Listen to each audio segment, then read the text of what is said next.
The landscapes of our lives are for learning, where experience is our teacher. When we gather together to share our resources, we are destined to love and thrive. Good morning, Pierre. Good morning, Maureen. I love these morning little intros. I think they're great. Maybe people will listen with a cup of coffee or on their morning drive. We can only hope that somebody will listen. That sounds pleasant. So yeah. Yeah, it's a nice way to start, and it is morning. You were mentioning that you've got a book that you're interested in, and so tell me. Yeah. So it's just, telling you that I try to share certain resources with clients to help them in treatment. And one of the books that I especially love using is called Healing Trauma by Peter Levine.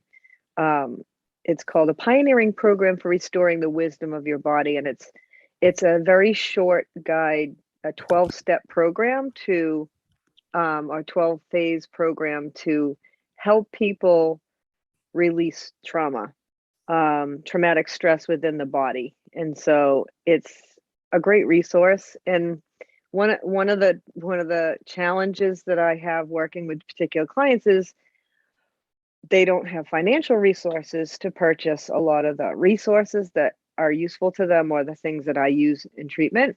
So, and then some people feel it's like a burden to hand them a book and say, hey, go read this book.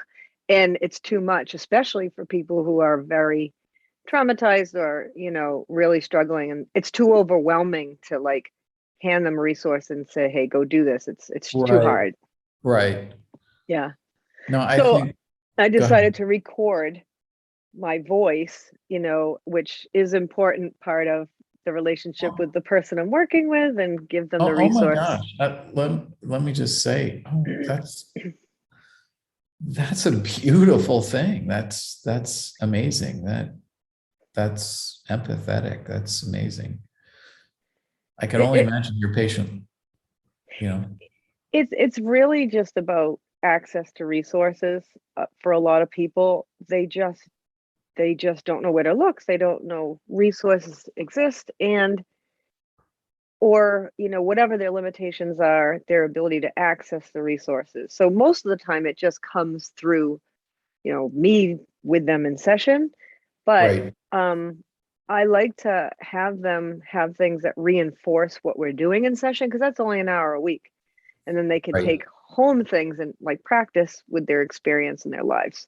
So anyways, this book is a really very succinct, short intro to, he describes what trauma is, how he got into working with trauma.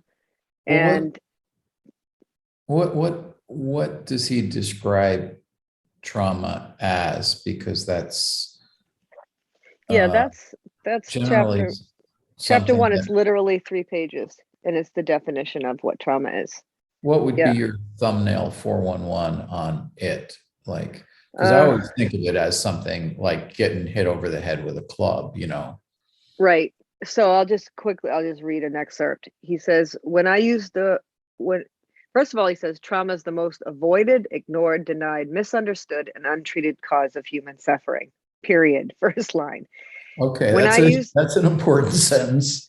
When I use the word trauma, I am talking about the often debilitating symptoms that many people suffer from in the aftermath of a perceived life-threatening or overwhelming experience.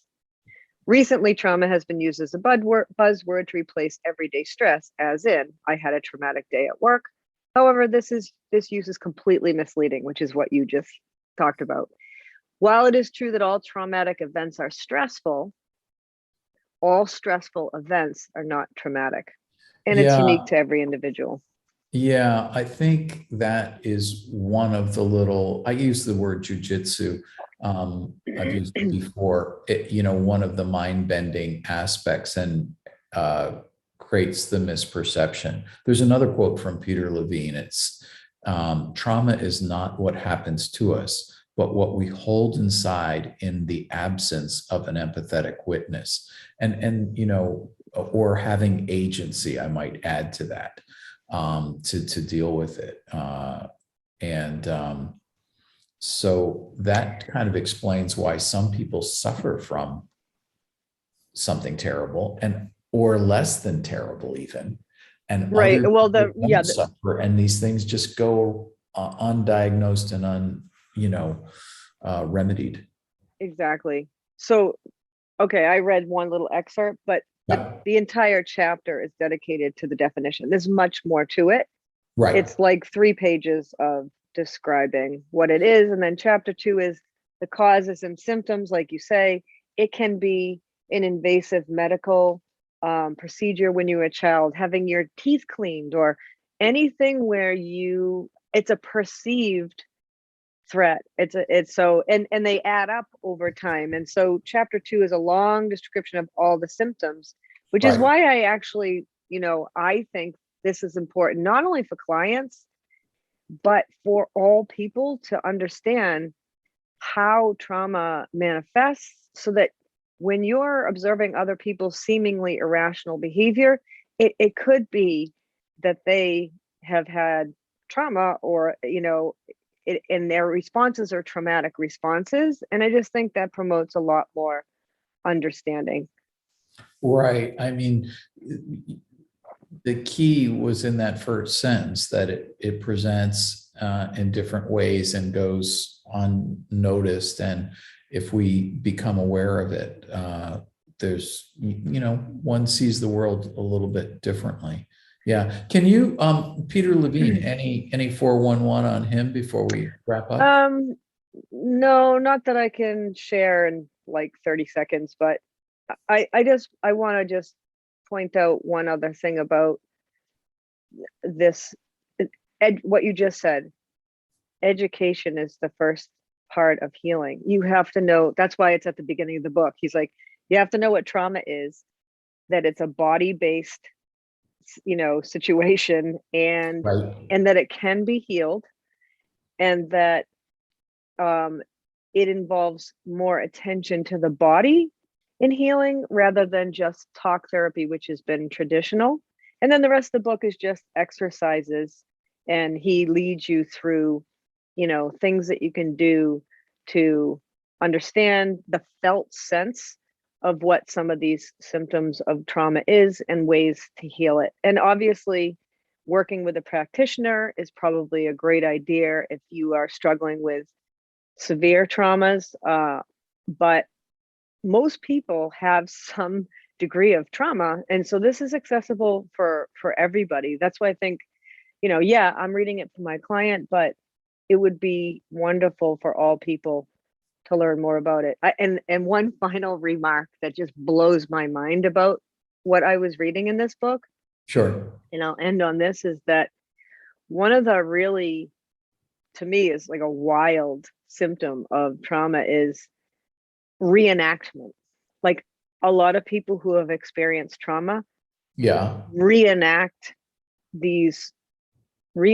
their trauma in repeating ways throughout their lives, and they may not know it. Like, there's a pattern, which to me is just like, it's like, that was mind-blowing to read that. I think people are going to resonate with that, because I think it comes up in a lot of people's lives. I know I've asked myself, gosh, why do I keep doing that?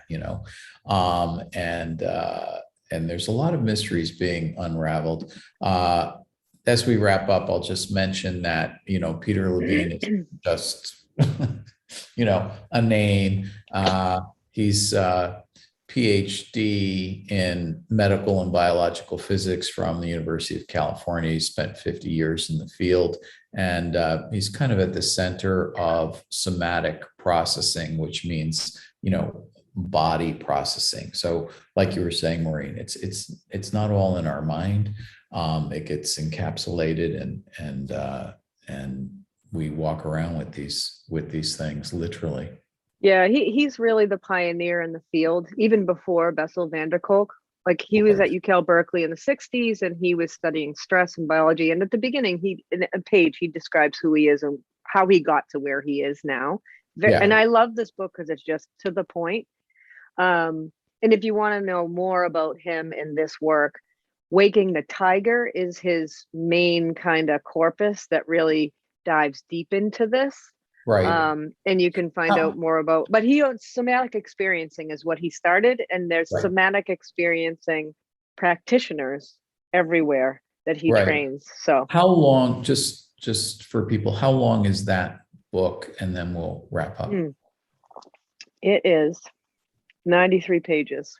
93 pages, right? Super short. As compared to, like, we've been talking about Elizabeth Stanley's book, 450, Bessel van der Kolk, 450, so 90 pages, and and clearly written. So, all right, well, great. Thank you. And I hope that goes well for you and your client. Me too. Yeah. Yeah. So this is Pierre from Yoga Heals. Peace through grace. Peace through grace. I love the yoga heals, because that's really what we're doing, isn't it? All of this is yoga healing. And I'm Maureen from Landscapes for Learning. Learn to live and live to learn. Nice.